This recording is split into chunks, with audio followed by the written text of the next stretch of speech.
Hello good morning friends. Daily current affair में आपका स्वागत है। दोस्तों कैसे हो आप लोग? उम्मीद करते हैं आप लोग बहुत बढ़िया हैं। दोस्तों आज हम लोग बात करने वाले हैं 18 नवंबर के करंट अफेयर को डिटेल में और ये हमारा पार्ट 19 रहने वाला है। तो दोस्तों ज़्यादा समय न लेते हुए स्टार्ट करते हैं आज का ये महत्वपूर्ण सेशन। आज का हमारा पहला क्वेश्चन क्या रहने वाला है? आज का हमारा पहला क्वेश्चन है कि हाल ही में शुरू हुए छठ पूजा उत्सव में किस देवता की पूजा की जाती है? तो इसका जो सही आंसर होगा, इसका सही आंसर ऑप्शन नंबर डी होगा। सूर्य देवता की पूजा की जाती है छठ पूजा में। ठीक है। अच्छा, अगर बात करते हैं छठ पूजा कहाँ पर ज्यादा मात्रा में मनाया जाता है, ये बिहार राज्य में ज्यादा से ज्यादा मात्रा में मनाया जाता है और इससे जो सटे हुए राज्य हैं जैसे कि ईस्ट यूपी, ठीक है, ईस्ट यूपी, झारखंड, ठीक है, झारखंड और वेस्ट बंगाल में बहुत ही धूमधाम से ये त्योहार मनाया जाता है। अच्छा, इसमें किसकी पूजा की जाती है? इसमें सूर्य भगवान की पूजा की जाती है या फिर छठी देवी, ठीक है, या फिर बोलते हैं छठी मैया, ठीक है, छठी मैया या फिर षष्ठी देवी, ठीक है, या फिर षष्ठी देवी की पूजा की जाती है। अच्छा, ये कब मनाया जाता है? ये कब मनाया जाता है? ये कार्तिक शुक्ल पक्ष में के षष्ठमी के दिन मनाया जाता है। ठीक है, ये कार्तिक शुक्ल पक्ष के षष्ठमी, ठीक है, षष्ठमी, षष्ठमी के दिन मनाया जाता है। अच्छा, अगर बात करते हैं कि ये कितने दिन तक चलने वाला है, ये कितने दिन तक चलता है, ये 4 दिन का त्योहार है, ये 4 दिन का त्योहार है। इसमें अच्छा इसका उद्देश्य क्या है? इसका उद्देश्य ये है कि जल में खड़े होकर लोग यही मानते हैं कि हमें इस पृथ्वी पर जीवन दिया, ये बहुत बड़ी सौभाग्य की बात है। और इसमें अपनी इच्छा भी, मतलब किसी को कुछ चाहिए होता है तो उसको भी इसमें यहाँ पे मांगते हैं। माना जाता है कि षष्ठी मैया से जो दिल से मांगते हैं वो मिल जाता है। ठीक है। चलो, अब बात करते हैं, बिहार राज्य की बात हुई तो बिहार के बारे में हम लोग थोड़ा सा डिटेल में जान लेते हैं। बिहार राज्य की बात करते हैं तो यहाँ के मुख्यमंत्री कौन है? नीतीश कुमार। ठीक है, ये नीतीश कुमार है। और गवर्नर की बात करते हैं ना, राजेंद्र आर खेलकर है। राजेंद्र आर खेलकर यहाँ के गवर्नर है। अब कब स्थापना हुआ था बिहार का? तो ये स्थापना हुआ था 22 मार्च 1912 को। 22 मार्च 1912 को स्थापना हुई थी। अब बात करते हैं इसकी कैपिटल क्या है, तो पटना है। ठीक है, पटना बिहार। और यहाँ पर एक फेमस नेशनल पार्क है, कौन सा? वाल्मीकि नेशनल पार्क है। अच्छा, ये DLR नंबर क्या है? DLR नंबर है डिस्ट्रिक्ट, ठीक है, लोकसभा सीट और राज्यसभा की सीट है। दो दो अंक के दो दो डिजिट का होता है, ये आपको याद रखना है। 38 डिस्ट्रिक्ट है, ठीक है। 40 की बात करते हैं लोकसभा सीट है और 16 की बात करते हैं ये राज्यसभा सीट है। ठीक है, डिस्ट्रिक्ट लोकसभा मतलब DLR, district Lok Sabha seat Rajya Sabha seat, इतना आपको याद रखना है। चलो ठीक है, नेक्स्ट क्वेश्चन की बात करते हैं कि हाल ही में बंगाल की खाड़ी में उठे चक्रवात का नाम मिथिला किस देश ने रखा है? चीन ने, या फिर मालदीव ने, या फिर भारत ने, या फिर रूस ने? अच्छा, इसका सही आंसर देख लेते हैं। इसका सही आंसर ऑप्शन नंबर बी होगा, मालदीव। ठीक है, अभी बंगाल की खाड़ी में एक तूफान आया है, एक चक्रवात आया है जिसका नामकरण किसने किया है? मालदीव ने किया है। ठीक है, उसका नाम क्या रखा है? मिथिला। ठीक है, मिथिला, ये बोला जाएगा मिथिला चक्रवात का नामकरण किसने किया है? तो किसने किया है? मालदीव ने किया है। ये आपको याद रखना है, मालदीव ने किया है। अच्छा, ये कैसा चक्रवात है? ये उष्णकटिबंधीय चक्रवात है। ये उष्णकटिबंधित चक्रवात है, ये भी आपको ऐसा। उष्ण का मतलब होता है गर्मी, ठीक है, उष्ण का मतलब होता है गर्मी। और शीत कटिबंधीय होता है ठंडी। और शीत उष्ण मतलब शीत और उष्ण दोनों रहे, ठंडी गर्मी दोनों।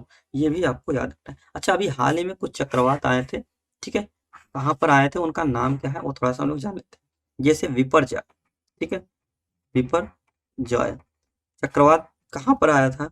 मेंडोस, मेंडोस ये चक्रवात कहाँ पे आया था? और सितारा रंग, ठीक है, सितारंग, ठीक है, सितारंग, ये कहाँ पे चक्रवात आए थे? बात करते हैं विपर्जय का, था ये अरब सागर में आया था, ठीक है, अरब सागर में आया था। बात करते हैं मेड्रोस की, ये बंगाल की खाड़ी में आया था, ठीक है, बंगाल की खाड़ी में आया था। और सितारंग की बात करें तो ये भी बंगाल की खाड़ी में चक्रवात आया था। ये हाल ही में चक्रवात आए थे, इसलिए इनको याद करना मोस्ट इंपॉर्टेंट है, ये भी आपको याद रखना है। ठीक है, इसका सही आंसर क्या हो जाएगा? Option number B, Maldives. ठीक है, चलो नेक्स्ट सेशन की बात करते हैं। नेक्स्ट सेशन क्या है कि किस देश ने second voice of global south summit की मेजबानी की है? ठीक है, किसने की है? इसका सही आंसर क्या होगा? इसका सही आंसर हो जाएगा option number A, option number A, Bharat ने। ठीक है, भारत के प्रधानमंत्री नरेंद्र मोदी ने वर्चुअली तरीके जैसे कि आप लोग देख सकते हैं कि वर्चुअली तरीके से इनकी मेजबानी की है। ठीक है, second voice of global south summit की थी, ये आपको याद रखना है। अच्छा, अगर बात करते हैं कि इसकी जो थीम थी, इसकी थीम क्या थी? इसकी थीम क्या थी? इसकी थीम थी टुगेदर फॉर एवरीवन डेवलपमेंट। इसकी थीम क्या थी? Together for everyone development. ठीक है। अच्छा, इसका उद्देश्य क्या? इसका उद्देश्य क्या है? इसका उद्देश्य यही है कि जो देश हैं, ठीक है, जो साथ में देश है, कैसे देश को आगे बढ़ाया जाए। ठीक है, जो ग्लोबल समिट में देश आते हैं, उनको देश में जो संकट आ रहा है उसको कैसे निपटा जाए, इन सब का उद्देश्य यही है। ठीक है, ये आपको याद रखना है, ऑप्शन नंबर ए। अच्छा, अगर बात करते हैं कि इसके पहले, अभी हाल ही में जनवरी में भी इसकी पहली जो मीटिंग हुई थी, जनवरी में, ठीक है, जनवरी में इसकी फर्स्ट मीटिंग हुई थी। इसकी भी मेजबान किसने की थी? मोदी जी ने की थी, यानी कि इंडिया में ही हुई थी। और ये भी वर्चुअल तरीके से हुई थी। ठीक है, ठीक है, वर्चुअल तरीके से ये भी हुई थी, ये भी आपको याद रखना है। ठीक है, चलो नेक्स्ट सेशन की बात करते हैं। नेक्स्ट सेशन क्या रहने वाला है कि हाल ही में लॉन्च किया गया 4th anti submarine welfare craft Amini किसने बनाया? ठीक है, ऑप्शन नंबर इसका सही होगा क्या? Option number C, garden research ship builders engineers limited, Kolkata. ठीक है, garden research ship builders engineers limited. ठीक है, ये आपको याद रखना है। इसका हेडक्वार्टर कहाँ पे है? इसका हेडक्वार्टर कोलकाता में, कोलकाता ने कोलकाता में इसका हेडक्वार्टर, ये आपको याद रखना है। अच्छा, देखिए आप लोग देख सकते हैं ये अमीनी, ठीक है, अमीनी एक वारफेयर क्राफ्ट है, तो ये अभी अपने नेवी में शामिल कर लिया गया है। और इसको किसने बनाया है? Garden reach ship builders engineers limited. ठीक है, इसने बनाया है, ये भी आपको याद रखना है। ठीक है। अच्छा, ये कहाँ पर, बात करते हैं ये कहाँ पर बना है? तो ये तमिलनाडु के कट्टुपल्ली में। ठीक है, तमिलनाडु के कट्टुपल्ली में, कट्टुपल्ली में बना है, ये भी आपको याद रखना है। अच्छा, इसका निर्माण किसने किया है? GRSEL ने किया है। अगर हम बात करते हैं 29 अप्रैल की, ठीक है, 29 अप्रैल 2019 में एक एग्रीमेंट हुआ था, किसके किसके बीच हुआ था? रक्षा मंत्रालय के बीच में हुआ था और GRSEL के बीच में एक एग्रीमेंट हुआ था। और इसमें क्या बोला गया था? 8 जहाजों को बनाने के लिए बताया गया था कि 8 जहाज बना के देंगे। ठीक है। अच्छा, 8 जहाज में इन्होंने पहला दे दिया है, जिसका नाम क्या है? अमीनी। ठीक है, क्या नाम है? अमीनी नाम है, ये आपको याद रखना है। इसका हेडक्वार्टर कोलकाता है और ये एक जहाज बनाने का काम करती है, GRSEL, ये भी आपको याद रखना है। ठीक है, इसका सही आंसर क्या हो जाएगा? Option number C. ठीक है, ऑप्शन नंबर सी इसका सही आंसर हो जाएगा। अच्छा, अगर बात हुई है नेवी की, क्योंकि सबमरीन है, तो नेवी की बात कर लेते हैं हम लोग। ठीक है, तो नेवी की बात हुई तो इंडियन आर्मी डे कब मनाया था? 15 जनवरी को। इनके हेड कौन है? मनोज पांडे, 29 नंबर के। और इंडियन नेवी की बात करते हैं, 4 दिसंबर को मनाया जाता है। एडमिरल आर हरि कुमार 25वें नंबर के हैं, ये भी आपको याद रखना है। और एयरफोर्स डे कब मनाया जाता है? 8 अक्टूबर को मनाया जाता है। और इसके जो हेड है VR चौधरी हैं, 27 नंबर के। और इंडो तिब्बत बॉर्डर पुलिस की बात करते हैं तो 24 अक्टूबर को ये डे मनाया जाता है। और अनीश दयाल सिंह यहाँ के हेड है। ठीक है, इंडियन कोस्ट गार्ड की बात करते हैं तो 1 फरवरी को मनाया जाता है। राकेश पाल यहाँ के हेड हैं। और सेंट्रल रिजर्व पुलिस फोर्स की बात करते हैं तो 27 जुलाई 27 जुलाई को मनाया जाता है। और सुजोय लाल यहाँ के हेड हैं, ये आपको याद रखना है। ठीक है, चलो नेक्स्ट बात करते हैं कि पेड्रो साnchez को हाल ही में किस यूरोपीय देश का प्रधानमंत्री नियुक्त किया गया? ठीक है, ऑप्शन देख लेते हैं। Option A Poland, option number B Laos, option number C France, option number D Spain. का जो सही आंसर होगा ऑप्शन नंबर डी होगा कि पेड्रो साnchez यहाँ के अभी प्रधानमंत्री बनाए गए हैं। इसके पहले भी यही प्रधानमंत्री थे, यह भी आपको याद रखना है। ठीक है, ये दोबारा बने हैं, ये दोबारा बने हैं, ये भी आपको याद रखना। अच्छा, इनकी जब दोबारा बने इनकी पार्टी जान लेते हैं। इनकी पार्टी क्या है? सोशलिस्ट पार्टी है। ठीक है, कौन सी पार्टी है? सोशलिस्ट पार्टी है। सोशलिस्ट पार्टी के सदस्य हैं और ये दोबारा अभी प्रधानमंत्री बनाए गए हैं, पेड्रो साnchez। ठीक है, ये भी आपको याद रखना है। स्पेन का इसका सही आंसर क्या हो जाएगा? स्पेन। अच्छा, स्पेन की बात करते हैं, यहाँ की कैपिटल क्या है? ठीक है, इसकी करेंसी क्या है? इसकी करेंसी क्या है? इसकी कैपिटल क्या है? मैड्रिड। ठीक है, मैड्रिड है। और यहाँ की जो करेंसी है यूरो है। ठीक है, यहाँ की करेंसी क्या है? यूरो है। यह एक यूरोपीय देश है। ठीक है, यह एक यूरोपीय देश है, यह भी आपको याद रखना है, यूरोपीय देश है, तो याद रखना है। ठीक है, अच्छा बात करते हैं नेक्स्ट सेशन की कि भारत श्रीलंका संयुक्त सैन्य अभ्यास मित्र शक्ति 2023 का आयोजन कहाँ पे किया गया है? ठीक है, इसका ऑप्शन देख लेते हैं। Option A Kolkata, option number B Pune, option number C Indore, option number D Ladakh. तो इसका जो सही आंसर होगा ऑप्शन नंबर बी होगा, पुणे में यह आयोजन हुआ है। ठीक है। अब बात करते हैं सबसे पहले कि मित्र शक्ति, ठीक है। मित्र शक्ति, मित्र शक्ति किसके साथ मनाया होता है एक्सरसाइज? ये इंडिया के साथ होता है और किसके साथ होता है? श्रीलंका के साथ होता है।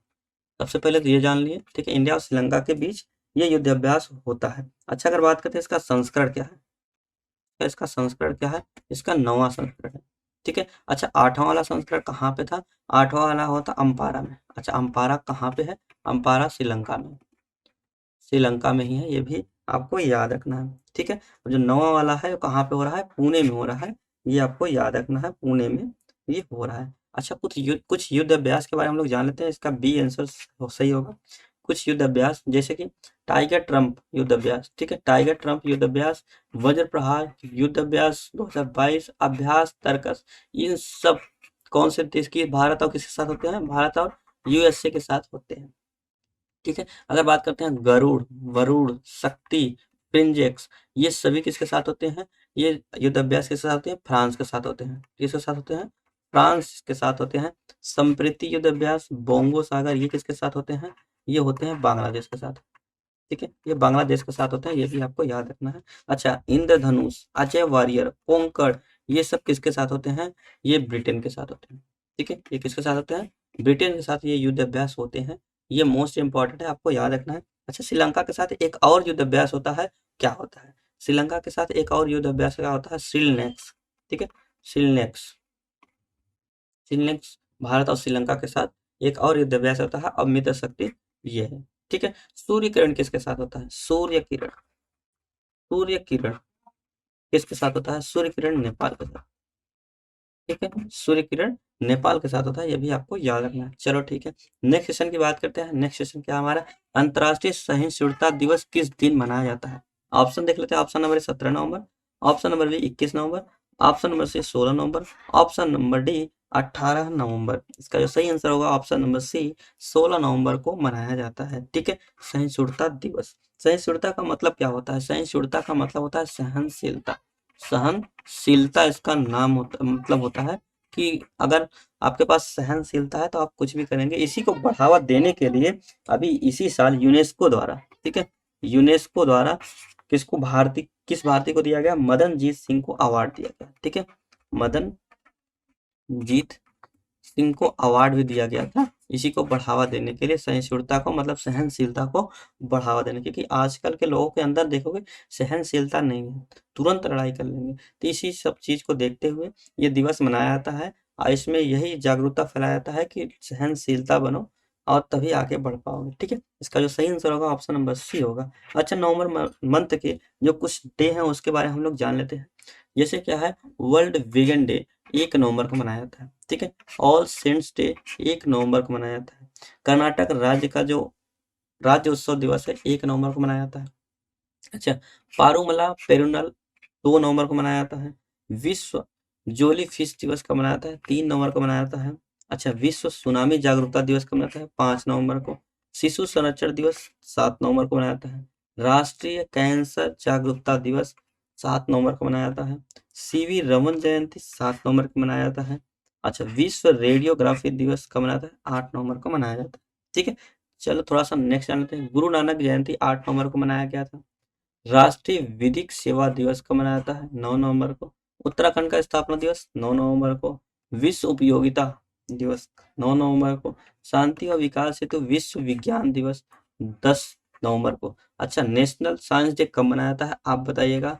28 फरवरी, ठीक है। अच्छा, विश्व परिवहन दिवस कब मनाया जाता है? 10 नवंबर को। राष्ट्रीय शिक्षा दिवस कब मनाया जाता है? 11 नवंबर को मनाया जाता है, ये भी आपको याद रखना है, ठीक है। नेक्स्ट क्वेश्चन की बात करते हैं कि भारत का कौन सा शहर इंडो पैसिफिक क्षेत्रीय संवाद की मेजबानी कर रहा है, ठीक है।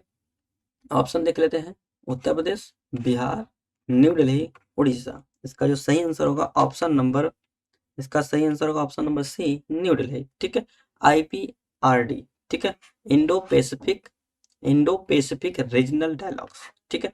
IPRD है, ठीक है, इंडो पैसिफिक रीजनल डायलॉग्स है, ये भी आपको याद रखना है। इसका सही आंसर सी, दिल्ली में हुआ है, नई दिल्ली में हुआ है, ये आपको याद रखना है। IPRD, ठीक है। आईपीआरडी की बात करते हैं कि स्थापना कब हुई थी, 2018 में हुई थी।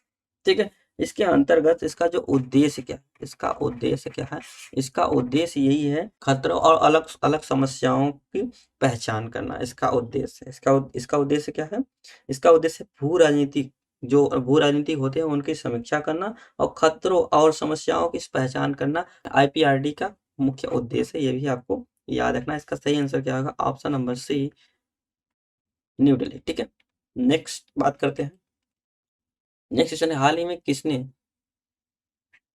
में WHO ने, ठीक है, WHO रहेगा, ने किस बीमारी को वैश्विक स्वास्थ्य खतरा घोषित किया है। ठीक है। तो इसका सही आंसर क्या होगा, इसका सही आंसर होगा अकेलेपन। ठीक है। ये कोई रोग नहीं है, जो इंसान अकेले रह रहा है वो सबसे बड़ा खतरा है। ठीक है। ये आपको याद रखना है, अकेलेपन इसका सही आंसर होगा। नहीं कैंसर होगा, नहीं कोविड होगा, नहीं हार्ट अटैक, ये सब कुछ नहीं होगा, अकेलापन। WHO ने एक रिपोर्ट जारी की है कि जो इंसान अकेला रह रहा है, ठीक है, अकेले परेशान है, डिप्रेशन का शिकार है, तो समझ लो एक दिन में 15 सिगरेट के बराबर है। ठीक है। 15 सिगरेट समझ लो कि बराबर उनको खतरा हो रहा है, बीमारी हो रही है। आपको याद रखना है। सोचो कुछ नहीं खाता है, कुछ नहीं पीता है, लेकिन उसको 15 सिगरेट के बराबर का जो खतरा है, वो बीमारी का खतरा है यहाँ पे। ठीक। तो इसलिए बोला गया है कि अकेलेपन को दूर किया जाए और आप परिवार के साथ रहें, ना ही डिप्रेशन वगैरह का शिकार ये लोग ना हो। ठीक है। चलो, अगर हम बात कर लेते हैं WHO की, तो वर्ल्ड हेल्थ ऑर्गेनाइजेशन, इसकी स्थापना कब हुई थी, 7 अप्रैल को। ठीक है। 7 अप्रैल 1948 को हुई थी इसकी स्थापना। और जो इसके हेड हैं, वो हेड कौन है, ठीक है, इसके हेड कौन है, doctor Tedros, doctor Tedros, Tedros इसको हेड है, ये आपको याद रखना है। अच्छा, अगर बात करते हैं इसका जो हेड क्वार्टर कहाँ पे है, हेड क्वार्टर क्या है, Geneva, Geneva Switzerland, Switzerland, Geneva Switzerland इसका हेड क्वार्टर है, ये आपको याद रखना है। ठीक है। चलो, तो दोस्तों आज की वीडियो में इतना ही, मिलते हैं नेक्स्ट वीडियो में, तब तक के लिए जय हिंद, जय भारत।